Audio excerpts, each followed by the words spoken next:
एक हा हा, एक हु, दो साधक थे तपस्वी। अब इस काल ने ऐसा जुल्म कर रखा है, पहले तो कोई भक्ति करता ही नहीं, करना चाहता ही नहीं, और करना चाहता है तो उसको मिसगाइड करके रखता है। इन दो प्राणियों के प्रेरणा हुई हम भक्ति करें, उनको नकली गुरु से मिला देता है। उन गुरुओं ने उनको बता दिया हा हा और हु को कि आप जी तपस्याएं करो, तपस्या से भगवान मिलता है। अब दोनों ने तपस्या की, उनको अभिमान हो गया आपस में कि मेरा तप तेरे से ज्यादा है। दूसरा कहता कि नहीं, मेरी तपस्या तेरे से अधिक है। तो दोनों को अपना निर्णय कराने के लिए ब्रह्मा जी के पास गए। ब्रह्मा जी से पूछा कि हमारा निर्णय करके बताओ, आप तो अंतर्यामी हैं, कि हम में से कौन से का तप ज्यादा है। ब्रह्मा जी को पता था कि तप से सिद्धियां आ जाती हैं, और ये जितने भी ऋषि मुनि थे सिद्धियां प्राप्त करके ये सर्प बन गए विषैले। इनके जरा सी भी कोई प्रतिकूल बात कर देता था उसको श्राप दे देते, और जिसका खामियाना श्री राम श्री विष्णु जी ने भी भोगना पड़ा। जिस कारण से ब्रह्मा जी ने अपने सिर से बला टाल दी और कहा भी मैंने ना इतना कोई तुम्हारे जैसा जितना तप किया, और मुझे तो यह सृष्टि के कार्य में बहुत व्यस्त रहना पड़ता है, आप श्री विष्णु जी के पास जाओ। वो विष्णु जी के पास आ गए। विष्णु जी से भी यही प्रार्थना करी, विष्णु जी के भी यही मन में शंका आई कि यदि मैंने, जैसे ब्रह्मा जी ने भी ये सोचा था, यदि मैंने एक व्यक्ति को कह दिया, एक को तो कहना पड़ेगा तेरा ज्यादा तेरा कम है, तो जिसको भी कम बता दिया वो श्राप दे देगा, वो डर गया, इसलिए अपने सिर से बला टाल दी। विष्णु जी के मन में भी ये शंका हुई कि यदि मैं एक को कहूंगा तेरी तपस्या ज्यादा है इसकी कम है, तो कम जिसकी बताऊंगा वो श्राप देगा। तो इस संकट को भगवान विष्णु जी ने भी मोल लेना उचित नहीं समझा। उन्होंने कहा भी देखो, मैं तो व्यवस्था में लगा रहता हूं, पालन पोषण का कार्य, होम डिपार्टमेंट है मेरे पास, आप जाओ भगवान शंकर जी के पास, वो ज्यादा तप वप करते, वही आपका फैसला कर सकते। तो वो गए भगवान शिव जी के पास। अब भगवान शिव जी ने भी सोचा भी ये एक को तो कहना पड़ेगा तेरी कम है इसकी ज्यादा है, तो ये हैं सर्प, डस देंगे। उन्होंने भी अपने सिर से बला टाल दी कि अभी एक मतंग नाम के ऋषि हैं पृथ्वी पे, वर्तमान में वही बता सकते हैं, वो बड़े साधक हैं, बड़े तपस्वी हैं, आप वहां जाइए। तो दोनों आगे मतंग ऋषि के आश्रम की तरफ जा रहे थे। मतंग ऋषि जो थे बड़े डिल डोल, बड़े तगड़े, भारा शरीर था उनका। तो उन्होंने, ये मन बड़ा बदमाश है, कबीर साहब कहते हैं मन के मते ना चालिए, मन है पक्का दूध, और ले डूबा दरिया में और फिर जा हाथ छूट, उल्टे काम करवा के फंसवा के फिर आप निकल जाता है। तो उन्होंने दोनों ने देखा उस महापुरुष को। मतंग ऋषि पूछा कहाँ है, कि वो सामने बैठे तगड़े थे डुल डुल। एक ने तो मन में सोचा कि बड़ा हाथी सा बैठा भाई, दूसरे ने सोच लिया अच्छा मगरमच्छ शायद महात्मा। तो उन्होंने मतंग ऋषि के पास आकर के कहा, मतंग ऋषि के पास एक सिद्धि थी जो मन की वृत्ति बता देती थी, इसने क्या सोच रखा है। तो मतंग ऋषि से उन्होंने प्रश्न किया कि महाराज, हम में से कौन से की तपस्या ज्यादा है, कौन शक्तिशाली है, आप निर्णय करो। मैं कहता हूं मेरी तपस्या ज्यादा, ये कहता है मेरी ज्यादा। मतंग ऋषि ने कहा कि जो तुम्हारे मन में तुमने सोच के आए हो उसी से फैसला होगा। तो हमने क्या सोचा भगवान, आपने ये सोचा था कि मतंग ऋषि बड़ा हाथी सा पड़ा है, तो और आपने सोचा था ये मगरमच्छ जैसा है। आप मगरमच्छ बनो, आप हाथी बनो, अपना फैसला आप करो। तो दोनों का शरीर छूट गया, मृत्यु होगी। एक ने हाथी के यहाँ जन्म हुआ, दूसरे का मगरमच्छ से जन्म। फिर कहते हैं हाथी जब जवान हुआ और जल पीने के लिए दरिया पर पहुंचा, सरोवर पर, मगरमच्छ ने उसका पैर पकड़ लिया पूरब के संस्कार से। अपने आत्माओं,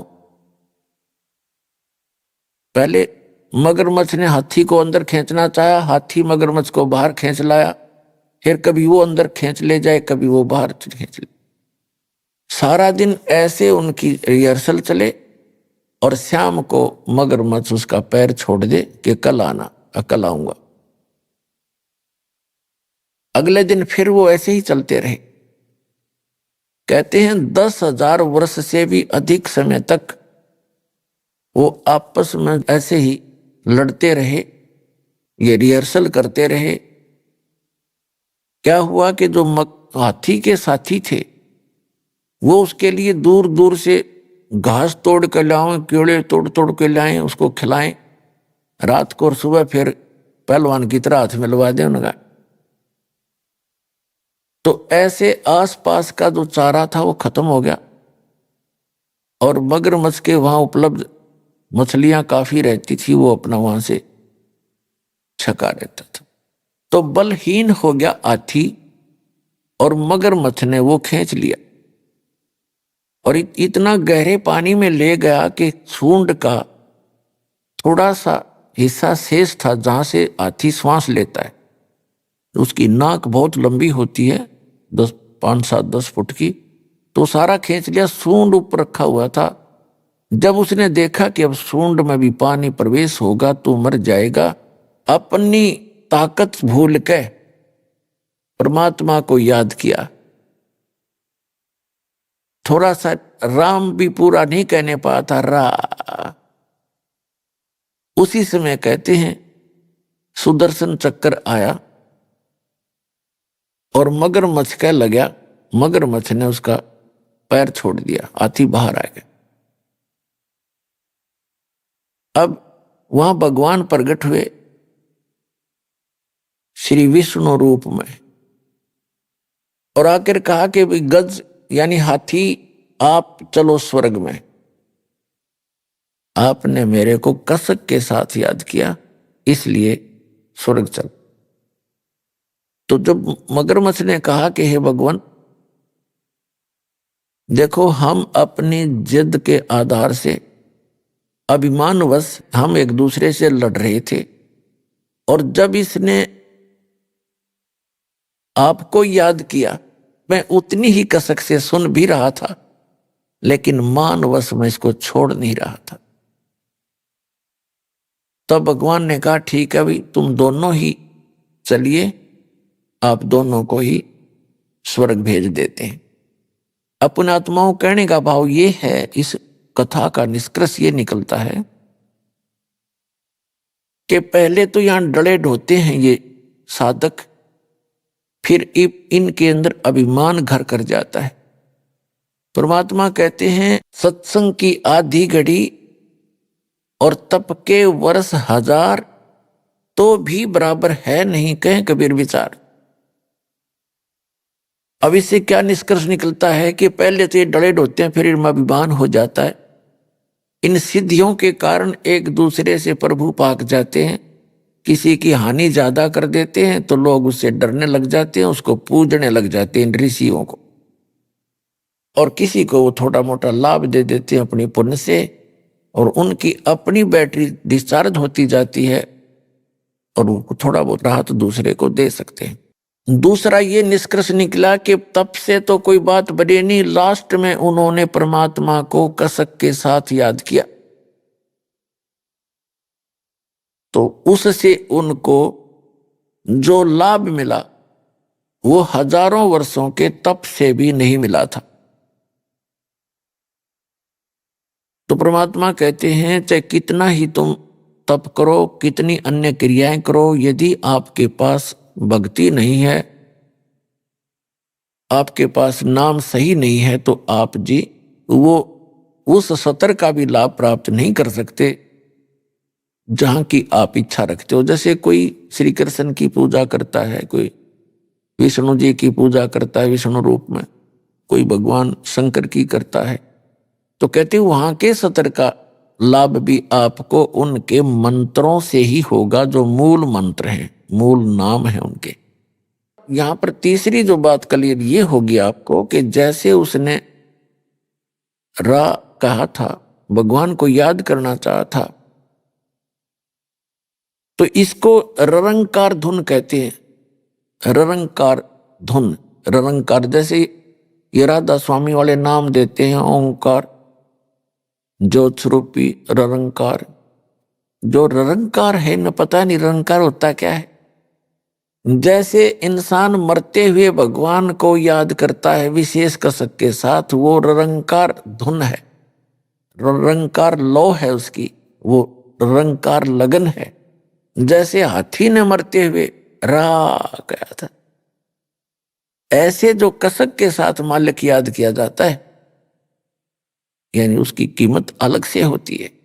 तो भक्ति करने वाले के लिए संदेश है कि जब आप कोई भी नाम का जाप करें, उसको विशेष कसक के साथ करें, फॉर्मेलिटी सी ना करें।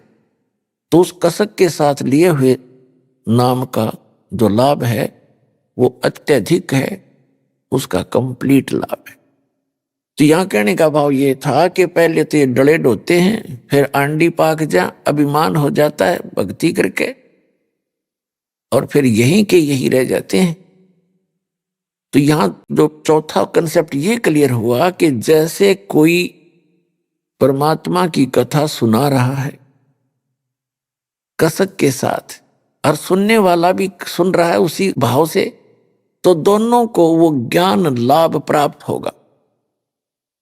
उस ज्ञान यज्ञ का जो लाभ है दोनों को ही प्राप्त होगा। जैसे दास सत्संग करता है और आप हृदय से सुन रहे हो, तो दोनों को ही लाभ हो रहा है, दोनों को उस सत्र का लाभ मिलेगा।